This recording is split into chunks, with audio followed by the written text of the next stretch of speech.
Tukio hili limejiri wilayani Tarime mkoani Mara, ambapo katibu wa Chama cha Mapinduzi CCM wilayani humo Hamza Kibanja amejikuta katika hali ya sintofahamu baada ya kuzomewa na wananchi ukumbini wakati akitoa tuhuma dhidi ya makamu mwenyekiti wa Chadema John Heche mbele ya tume ya uchunguzi wa matukio ya Oktoba 29.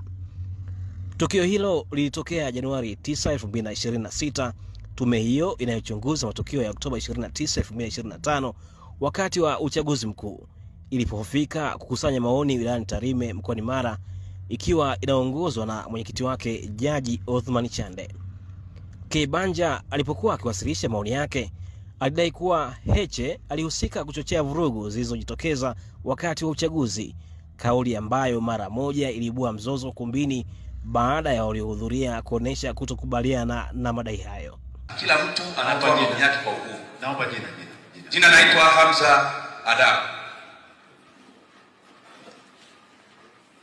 Ndugu viongozi wa tume, sababu kubwa ya chanzo cha tarehe 29 ni uchaguzi na matamko yaliyokuwa yanatolewa kabla ya uchaguzi.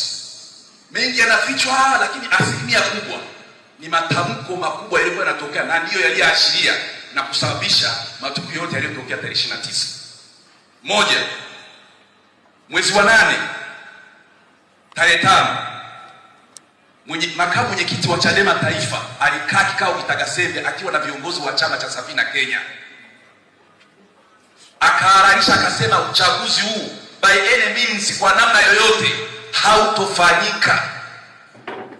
Lugha hiyo hapa Tarime ilipoonyesha kwamba makamu amejiandaa yeye na mawakala wake kuhakikisha uchaguzi haufanyiki, lakini walio wengi hawayasemi na wanayajua. Pili, jamani, tusikilizane, kila mtu anatoa maoni yake. Haya ni maoni.